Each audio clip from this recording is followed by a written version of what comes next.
everyone, welcome to the latest video of Cook with Brooke. Today it's all about TV dinners.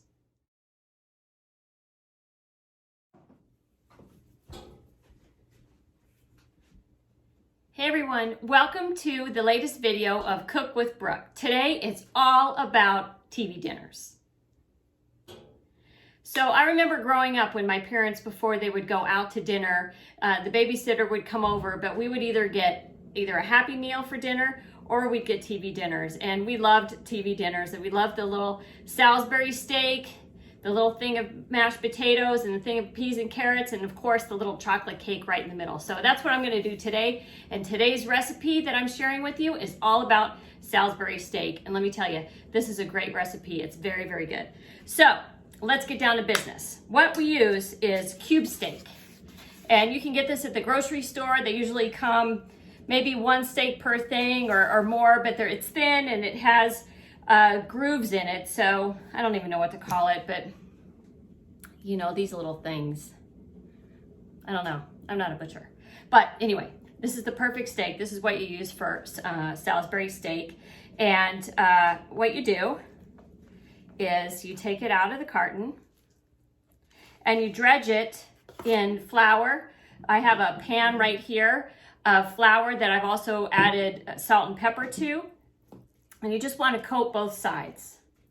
So I've already done this to 4 other steaks, but I'm going to add this one over here with its friends. See, so I coated both sides, and I'm just going to stick it over here on this cookie sheet with its friends.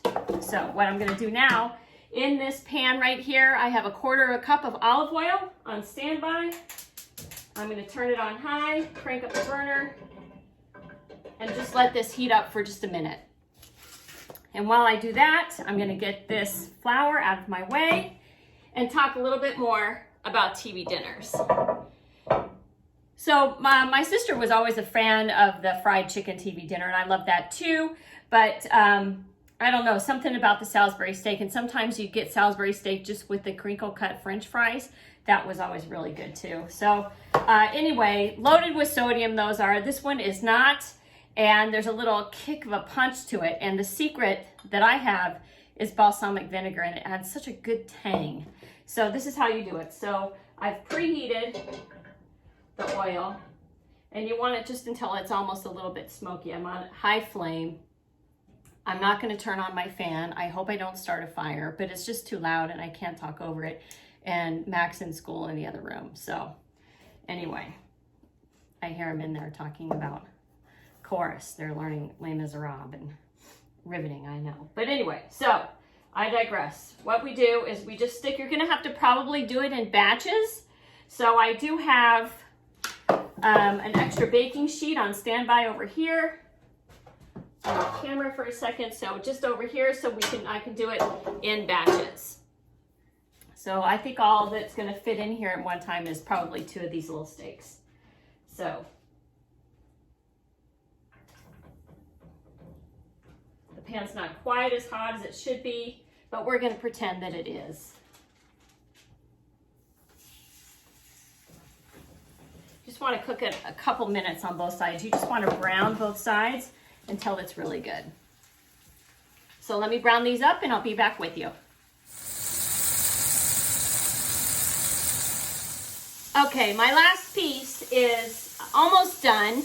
I did have to cheat and turn on the fan because the kitchen was filling up with smoke, so I spared y'all the noise. But anyway, brown each piece on each side for about 2 minutes, that's it.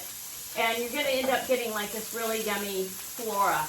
You know, this fond, not flora, but fond right here, which is great.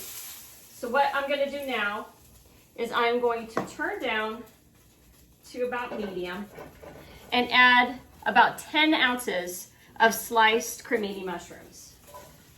And I'm just gonna add it to the oil from the steaks and just let these cook down. But let me just give you a little tidbit about mushrooms. First of all, you should wash them.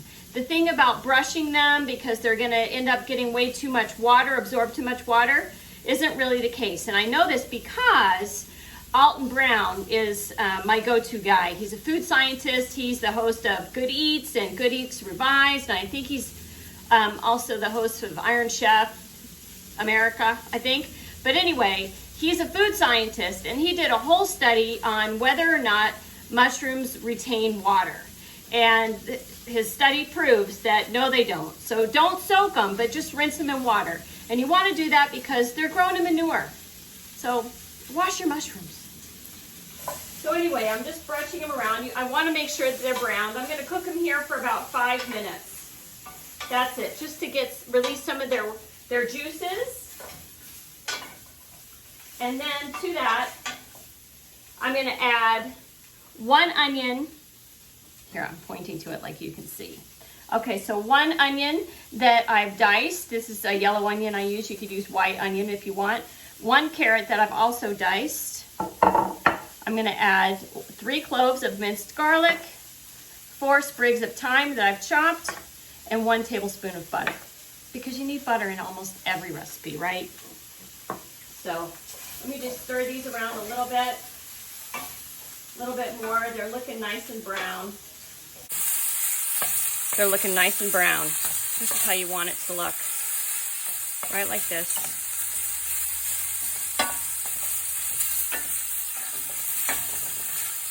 There's some over here.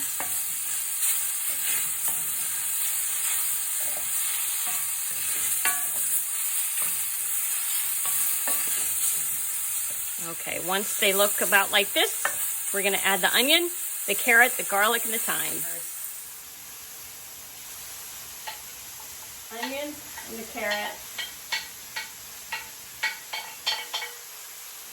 I'm going to do it all at once. Now the thyme. And the butter. It's 1 tablespoon of butter. I didn't get all the garlic though.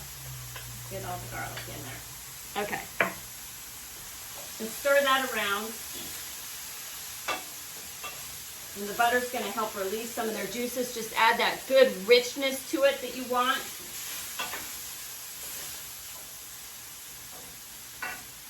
Meanwhile, the Salisbury Steak over here is on standby, and it's like, hi friends, I can't wait to meet you. Right here. So good. Smells really good too.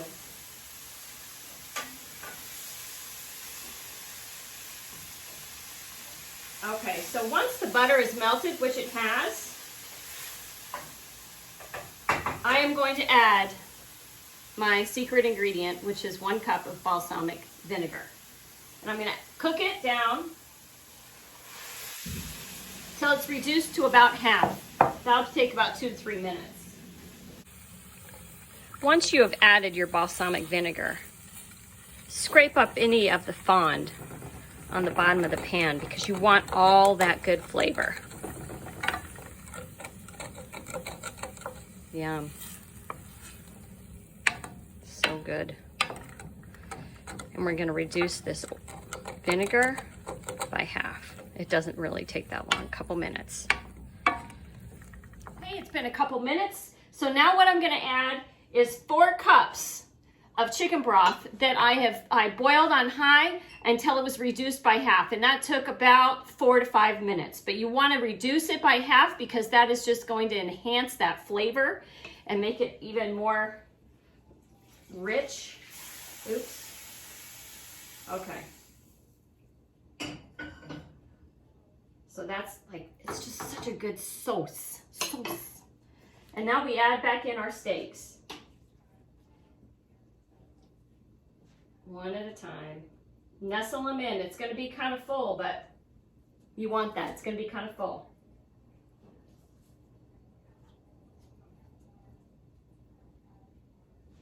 Also, what I've done that I wanted to tell you that I meant to say at the top of the video is preheat your oven to 300 degrees because the Salisbury steak is I'm going to cover this up and it's going to bake in the oven at a 300-degree oven for 1 hour. It's just going to make it so tender. And the flour that we dredged the beef in before we pan-seared it, it's going to make that sauce a little bit thick.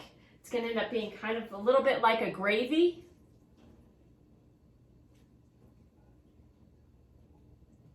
So you can just slide them in, make sure that they're all in.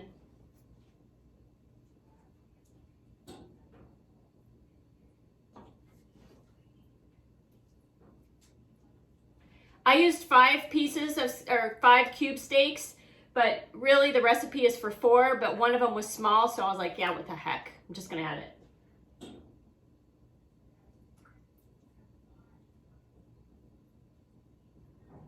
So dredge it in.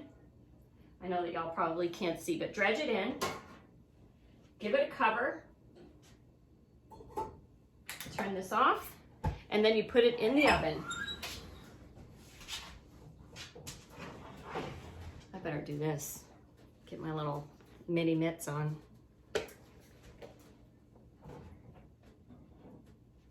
Because it's heavy and I don't want to spill. All right.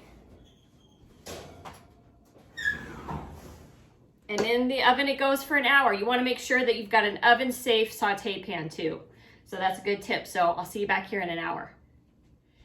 Now everything is done. It's been an hour. The Salisbury steak, I pulled it out. It looks delicious. And in the meantime, I went ahead and mashed some potatoes.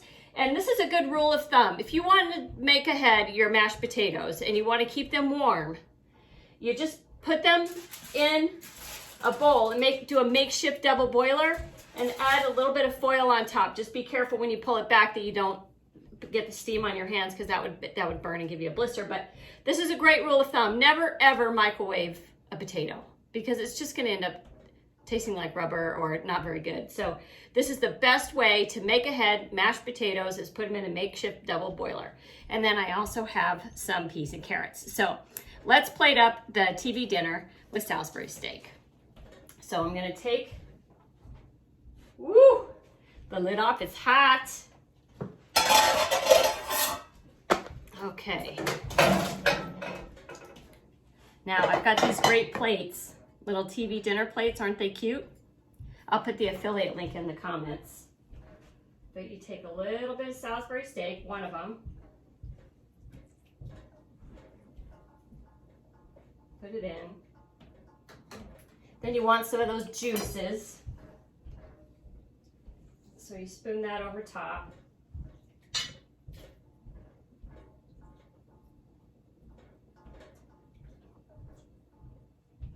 Yum. Then we want a little mashed potatoes. Little mashed potatoes. I'll put that right over here in this compartment. This is a hungry man. Big helpings. Ooh, hot, hot, hot. It's burning my hands. Some peas and carrots in this little compartment for some color. Maybe put a little bit of this little juice, this sauce, right on top of the mashed potatoes, just like the picture. And then I did get, hold on one second, hold. I got a little bit of juice in my little dessert compartment, so I need to get that out. But you gotta have the chocolate cake. But in this instance, I've made a little brownie. So a little brownie for the road, right in the middle. And you have a really, really good Salisbury steak TV dinner. So thank you so much for watching Cook with Brooke. Please subscribe to my blog. The recipe will be on there at farmhouse1820.com, and subscribe to my YouTube channel. You can click right here to subscribe. I'd love the views. And in the meantime, thanks for cooking with Brooke. Bye, everybody.